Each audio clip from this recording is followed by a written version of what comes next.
Most of them don't speak English. How am I supposed to interview them?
Better go home, sir.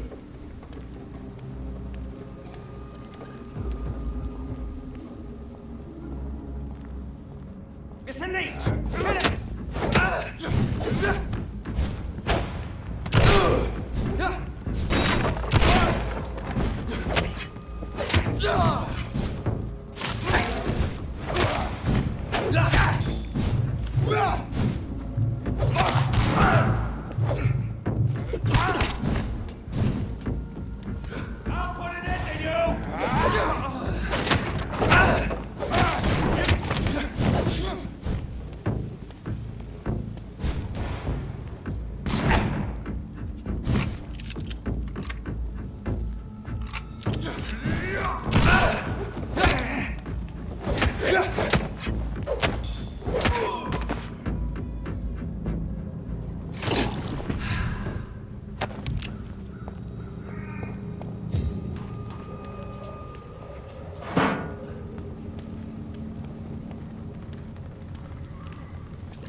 Leech spotted! Watch out, boys!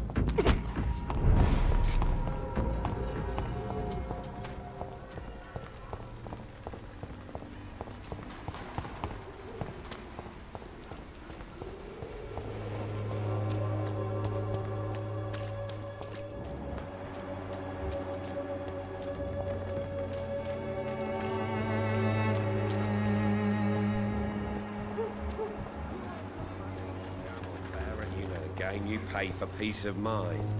Can't you just look the other way this week, Joe? Come on, we can sort it out.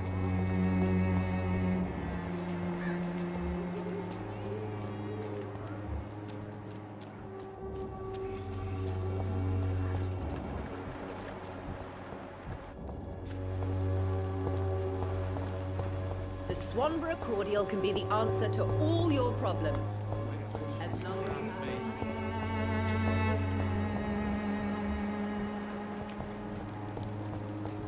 When science fails you, this elixir will give you faith again. Good evening, Benjamin. Can I help you? I'm afraid not, Mr. Reed.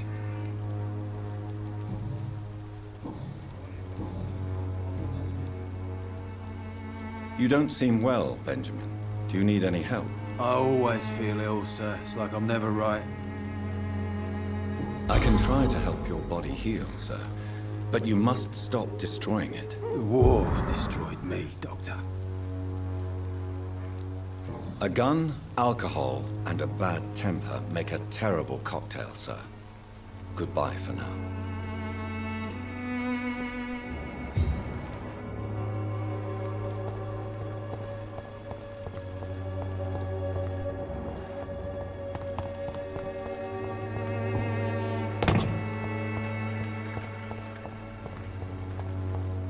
It's locked, all right.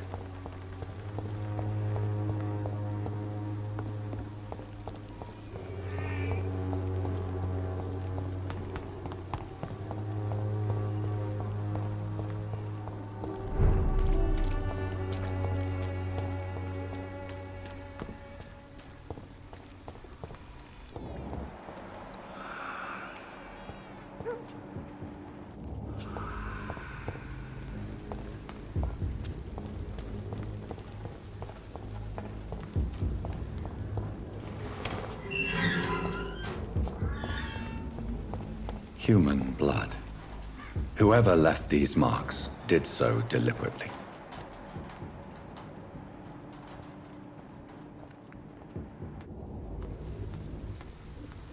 Kill him, boy! To you!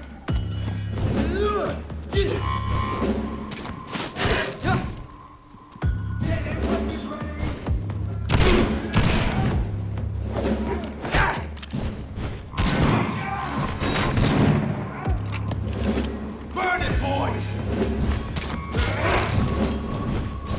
Die, vermin!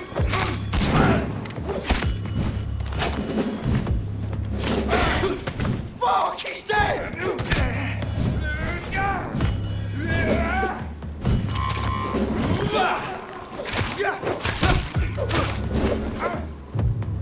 Crush the leech, boys! Die, vermin!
Nice, Bernie! It's down! Finish it!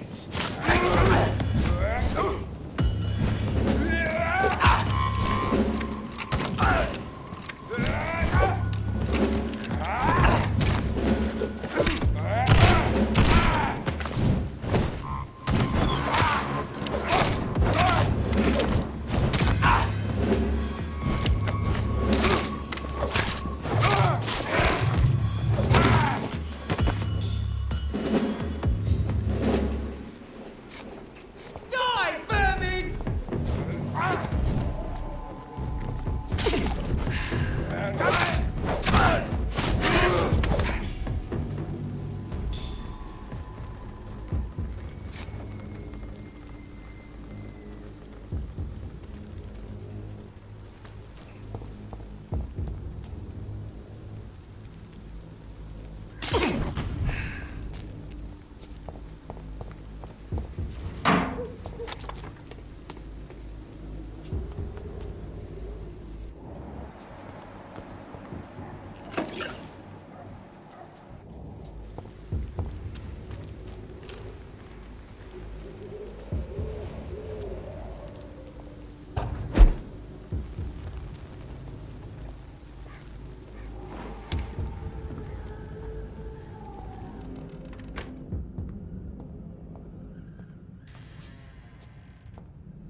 I'm sure Albert would like to know he's been accepted by the Wet Boot Boys.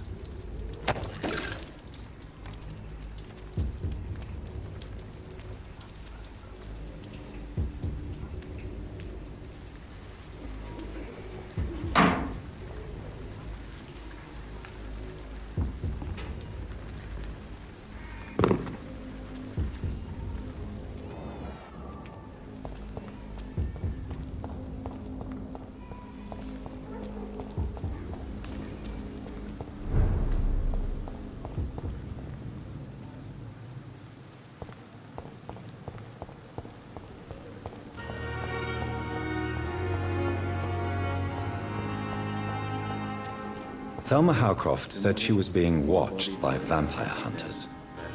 Where are they hiding? I should investigate.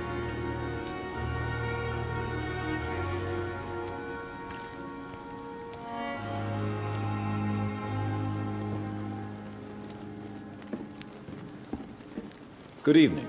I'm Dr. Reed. Always a pleasure to meet a colleague, sir. Especially when he was supposedly dead. A colleague? Are you a doctor too? Not anymore, sir. I used to be Dr. Rakesh Chadana. Now, I'm just Mr. Chadana, pawnbroker and humble guardian of this morgue. What do you mean, you used to be a doctor? Was your license revoked? No, sir. It is just that I like to be precise. I run a little pawn shop while taking care of the dead. But I used to be a real doctor. Are you afraid or uneasy being surrounded by so many corpses? Why should I? These bodies are empty vessels. Flesh left to decay. Poof. No soul anymore. All gone.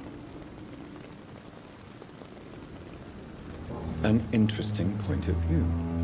And quite an exotic one, too. Most people fear, or at least have a respect, for dead flesh. Sir, as a medic during the war, I learned to face my death and the death of others. It's the pain we have to tame, not death itself.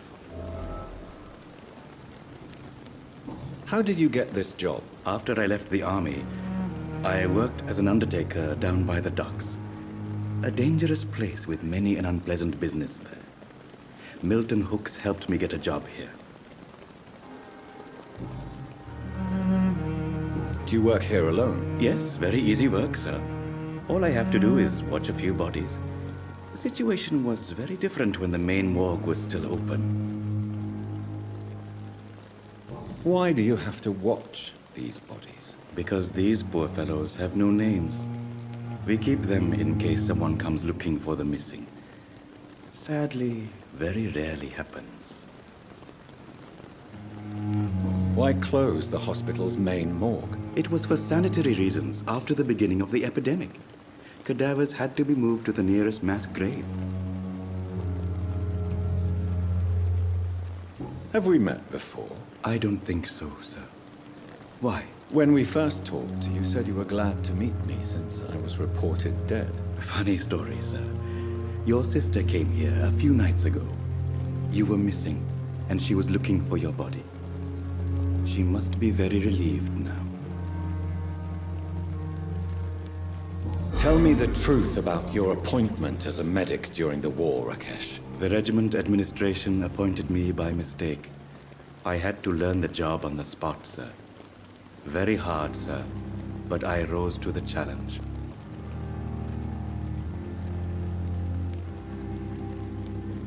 Do you realize how many soldiers died because of that decision? You should have refused. Yes, sir. I swear I did, sir. But no one listened.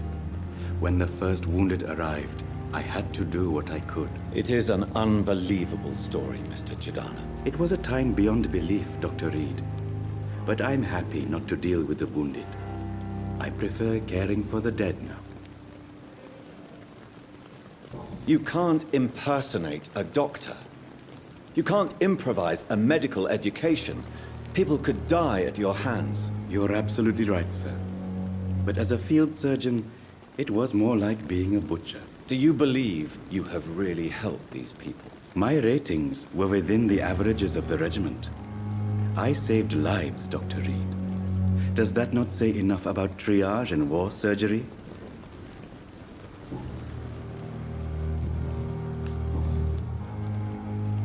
A pawnbroker? I expect you get all types of people here. Yes, sir. All kind of people.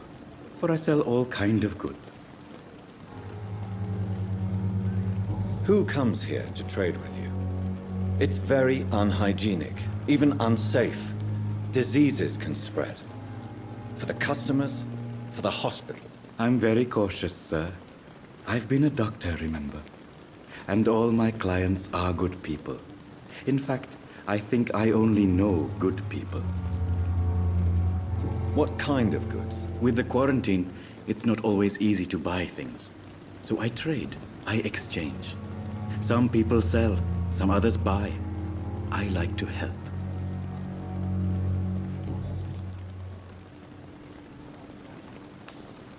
Since you're not afraid of dying, do you believe in life after death, Rakesh? No. I believe we must do all the good we can while alive.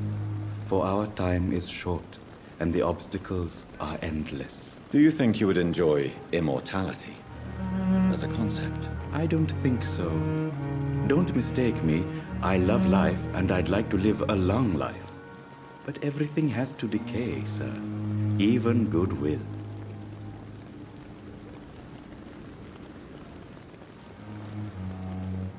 Do you really believe goodwill cannot last? As I said, sir, everything decays. If I was to never die, goodness, I would be bored or worse. And I like to be helpful, sir. Quite depressing, wouldn't you say? Yes, but the good news is we'll all die before losing our humanity, sir. So you're ready to die? No, I am not. I don't fear death, for I won't see it. What troubles me is the pain my death will inflict to those I know. You're a wise man, Mr. Chidana. No, Dr. Reed, I am a foolish man, but I like to think otherwise.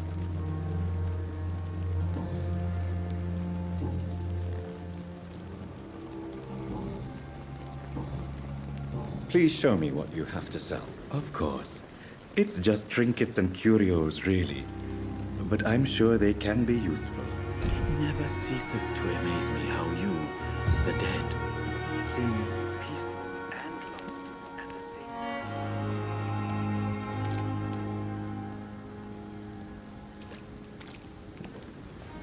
time. It's locked.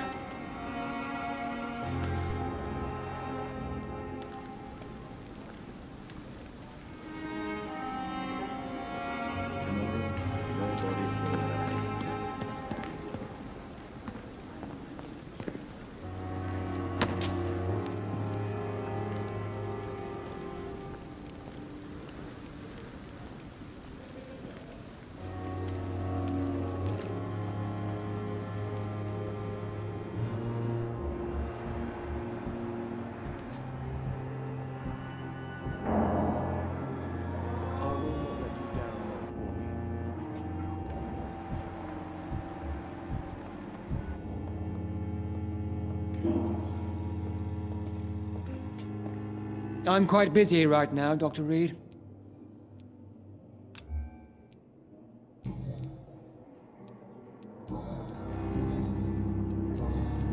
Do you need my assistance? Don't be ridiculous. I'm capable of dealing with this myself. I've just not taken the time to do so. Then you are lucky that I have taken the time to do so. Consider it a gesture of solidarity between professionals. I wish this hospital could have received as much attention from you, Dr. Reed. We do not see you in surgery very often. Thank you for your time. We'll talk later.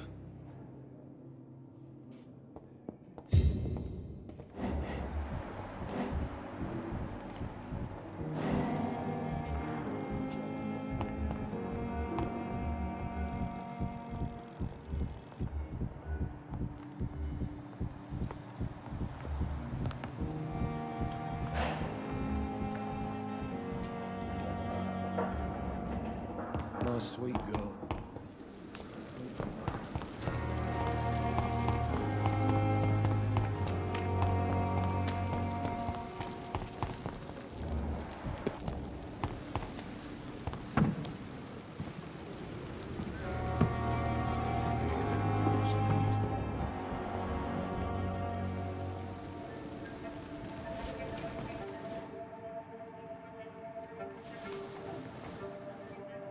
How can I be sure I'll not find your unconscious body in the house again?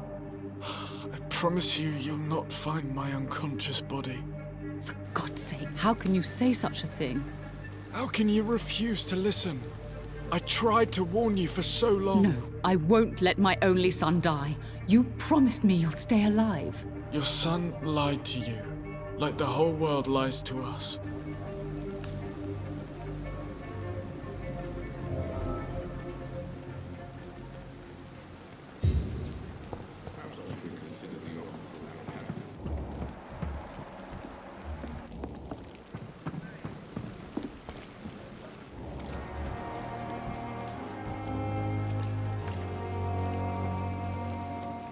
Good evening, Milton. Good evening, Doctor. Still trying to save lives? Why do you have such a mediocre reputation among your colleagues, Milton? Fuck them. Nobody knows the horrors I've seen since working here. This city was sick long before the epidemic, Dr. Reed. I know it's a difficult task, but correct me if I'm wrong. Is this not the job you are paid to do? I've seen babies left to die while their brothers were properly fed. Underage girls and boys sold to all manner of perverts. I'm sorry, I don't know what to say. Yeah, exactly. We lack words. So excuse me if I don't look on the bright side of life.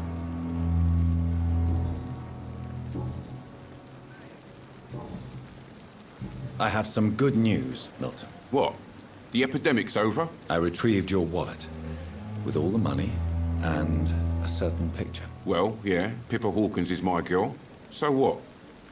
Is it the difference of skin colour that bothers you? Not at all, Milton. Good. Please, take this money anyway, to remind you to keep your mouth shut. Not everybody is as broad-minded as you, Dr. Reed. What's going on between you and Nurse Hawkins? Pippa's tired. Tired of all this shit. Tired of all those corpses piling up. She's as depressed as I am.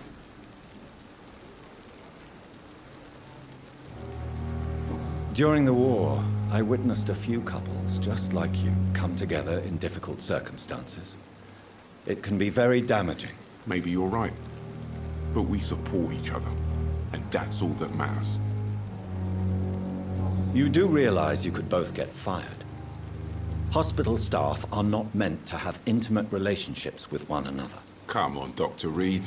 Do you know how many rules are broken in this hospital every day just to keep it running? There's nothing wrong with what we're doing.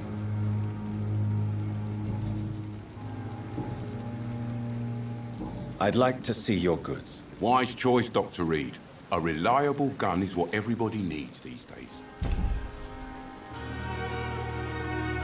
I thought last summer's epidemic.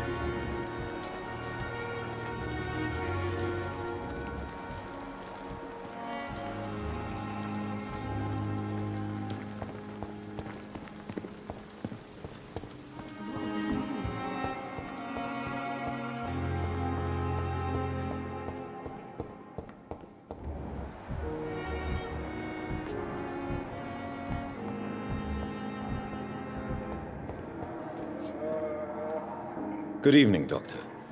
I believe we're going to be working together. Dr. Reed. Dr. Swansea informed us of your arrival, but I could not dare to believe we'd have such good fortune. Such an honor, sir. Thank you. And you are? I am Thoreau Strickland, Dr. Thoreau Strickland. I'm a great admirer of your work, Dr. Reed.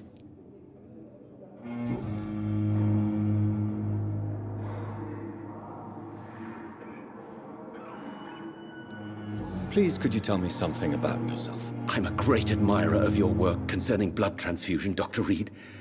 I run my own experiments. I'm convinced it's the future. What made you choose to be a doctor? I'm not ashamed to admit you and your work have inspired me.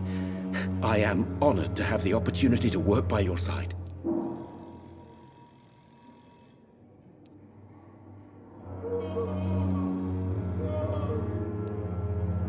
It's always a pleasure to share scientific and medical knowledge with someone eager to learn. I'll be glad to help you if I can.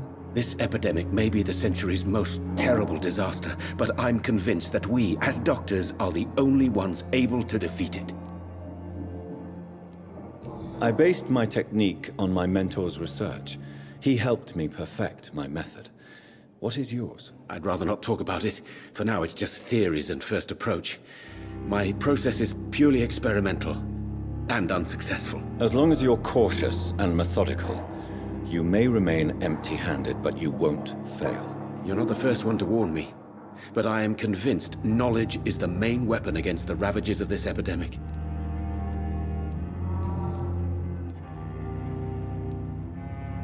What can you tell me about the Pembroke? Well, it has always been an honor to work with Dr. Swansea. But with your arrival, I can't think of a better opportunity to learn about blood transfusion.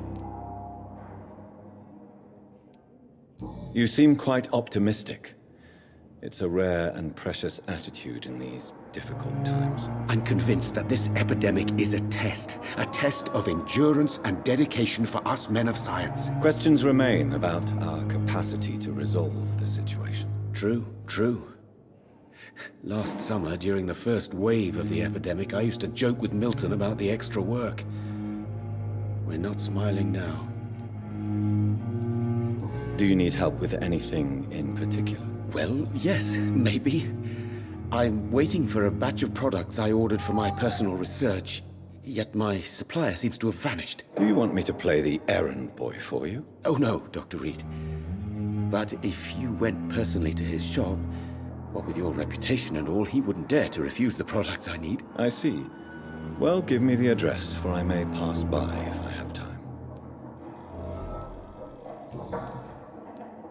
What do you think of Dr. Ackroyd's aversion to modern medical methods? It's a shame he's so narrow-minded. Dr. Swansea taught me that science is about exploring uncharted territory. I'm convinced that's true. With the influenza and all that's going on, you should put your differences aside, don't you think? Why is it so difficult to work together? I believe that if Dr. Ackroyd had been the one to discover the transfusion process, he would be the first to recommend its use. So you believe it's just a question of jealousy and pride? Dr. Ackroyd is as proud as he is blinded by his obsolete concept of medical science.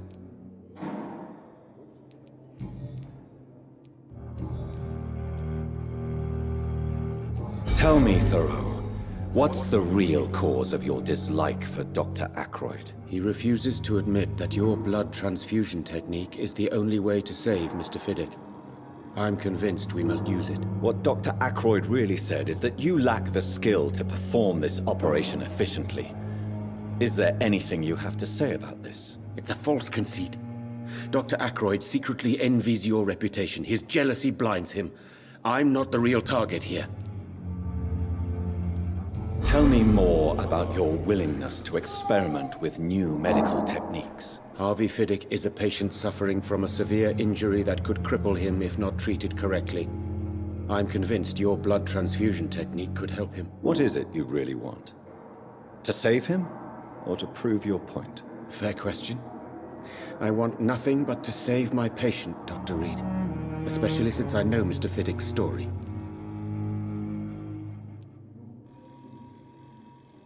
This personal involvement could also appear to be a lack of impartiality. You must know that a good surgeon must remain neutral. I agree. But that does not excuse Dr. Ackroyd's behavior, a man who did not even take time to converse with his patient. Do you think keeping his distance was a mistake? All I know is that I'm taking care of human beings with desires, hopes, and fears. Not some biological machine comprised of blood, bones, and flesh. Tell me Mr. Fiddick's story. Our first diagnosis was compromised because Mr. Fiddick lied to us about the real origin of his injury. He first claimed it was an accident. But why would he hide such crucial information from us? Because he is a proud father, ashamed of putting his children at risk because of his own negligence.